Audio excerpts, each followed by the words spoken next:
Hi, my name is Krista Yadro, and I am the owner of Music Learning Academy. I wanted to make a short video just to show you what Music Learning Academy has to offer for teachers that are currently using Music Moves for Piano or teachers that are interested in learning more about Music Moves for Piano and maybe starting to incorporate music learning theory into their piano instruction.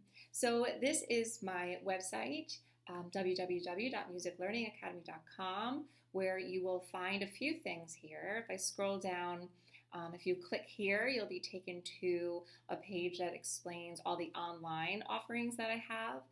There's 2 online courses, a study group and study groups that will be coming up, which are live courses, so maybe about 3 to 4 webinars. And then also one-on-one coaching opportunities. I do have a podcast with a few episodes, hoping to add more soon. I have some videos of the interviews that are on the podcast, also some videos of my daughter Lucy, who is currently in book 1 of Music Moves for Piano. And then I also have a blog, which has Music Moves for Piano practice pages in them that have been pretty popular, some teaching ideas, and some podcast video recaps. I'm going to go now, though, to my online courses and show you what is offered there. So here are 3 offerings. I have Book 1 Comprehensive course that is currently happening right now. So it's not finished. If you join the Book 1 Comprehensive course, you'll see there are a couple chapters that are finished.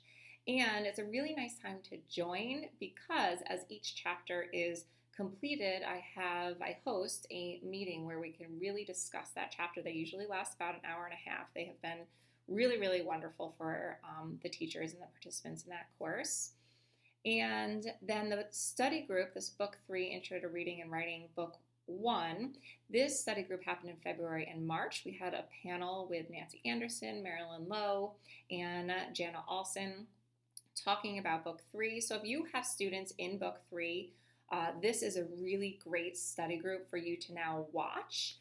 It is over, but the videos are on this course. You can purchase it and you can still watch them and learn a lot. If you have students in book 1 or 2, it's also really worth watching this because you'll learn a lot about what you can do with your students in books 1 and 2 to prepare them for book 3 and for reading and writing. And I really wanted to take a look here at the Keyboard Games Comprehensive course because this is the course that you will start with. I recommend that everybody start with, for the comprehensive courses, start with keyboard games and not book 1 unless you talk to me and we decide that that's the right place for you to start. So let's take a look at Keyboard Games, a comprehensive course. And I call this a comprehensive course because it is just that. It is everything that you need to know about how to teach keyboard games, which are the first 2 books of the Music Moves for Piano series. So if you take a look over here, this is these are the contents here. So we can look here quick, just an introduction, and then chapter 2 is how children learn music. So in chapter 2, this really goes over the theory. There's probably about it looks like with the group meeting videos, because they're still there, probably a good over 2 hours of instruction here. Now, if music learning theory is new to you, I actually suggest that you don't start right here. Don't start with the theory, start with the practice. If you take a look at chapters 3 and beyond here, chapter 3 goes over the lesson plan. We have a chapter for rhythm, for pitch, for movement. How do we move in keyboard games? And even books 1 and above with music learning theory instruction, creative activities, keyboard pieces from Keyboard Games A and B, parent communication, how you can talk to parents about an audiation-based learning or method. And then chapter 10, I don't have a chapter 11 here. I got to look for that. And chapter 12, Keyboard Games for Older Beginners. So we will keep adding chapters to this, even though the core material is complete, because every other month we still have a live meeting. So chapter 12 is actually one of our meetings where we discuss and learn about how to incorporate keyboard games with older beginners and also transfer students. Chapter 13 will be added soon, and that's going to be keyboard games for students with exceptionalities. I have one of my friends who is a music therapist. She's going to be attending the meeting. So every couple months we are still meeting, still talking about keyboard games, helping new teachers, going deeper with teachers that are and have been teaching keyboard games. So, and also I should mention that there's a very active Facebook group for the keyboard games teachers that are taking this. So I just want to look in the lesson plan chapter just to kind of show you what this course is all about. So in order to learn any new skill, you need to be taught that new skill, so through lecture, through discussion, and then you need to be shown that skill. So I do this through lots and lots of demos. So if you look here, I call this Activity Time 1 model, and I'm not sure if it'll, there it is. It's just going to be me modeling how, there we go, I'll pause that. It's going to be modeling how that should look. So you can actually stand up and do it with me. The third step in learning any new, oh, and also I should mention too, that there are a lot of demos.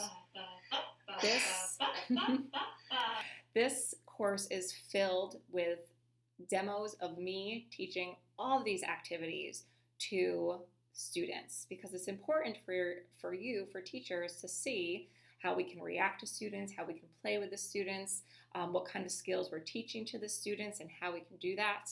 So you will see lots and lots of demos here too. So after you see it, and it's important to then do these skills, and to encourage you to do these skills and to practice these skills, there are assignments in each of the chapters. So you'll see probably at the end here, let's see if we have it. It might be within the lessons. Oh, here we go. Right here. Activity time, practice, and self-evaluation. So you are going to be asked to practice these either with students, if you have students, or even in front of a mirror, or with an animal, a pet, your child or your spouse or your partner, to practice them, to put these different skills in your body. And then the fourth step for learning a new skill is to have feedback. And since this is an online course, I can't really provide that feedback as well as we could in person. So you have self-evaluation forms. All of these chapters have self-evaluation forms that you can fill out so that you can practice and you can reflect on how you did, what were your strengths, what were your weaknesses, what do you still have to work on? And then know that, if you really need to work on this specific skill, you have a Facebook group to fall back on and to ask us questions as to how you might get better at that skill. So we are there for you along the way. I say we because myself, and we have lots of experienced teachers in the Facebook group. So you see here, there's lots and lots of demos. So I have teachers that are taking this course or that have taken this course that are experienced teachers in Music Moves for Piano with keyboard games, and they're still getting a lot out of it. Because it is so thorough and because we're always communicating through Facebook and through these group meetings. Let's see, if you are very new to this and you're thinking, well, I don't really know if I want to, change my whole studio to Music Moves for Piano. I kind of just want to incorporate a little bit at first. You can still get a lot out of this course. I'm thinking specifically of the creative activities. You can do lots of these creative activities with students of all ages, and there are going to be lots and lots of demos and lots of ideas. I think there's lots in here. Oh yes, so you can even see just in this file right here all of these different ideas for creative activities, for improvisation activities with the voice and on the piano, and this is just one of the chapters. Oh my goodness, it's still going. Yes, there are a lot. So I think, I know if you are currently teaching this, or even if MLT, which is Music Learning Theory and Music Moves for Piano, are completely new to you, you will get a lot out of this course. So feel free to email me at any time, kjadro@musiclearningacademy.com. I'll put the email in the description of this video, and ask me any questions about the course, and I really hope to see you there.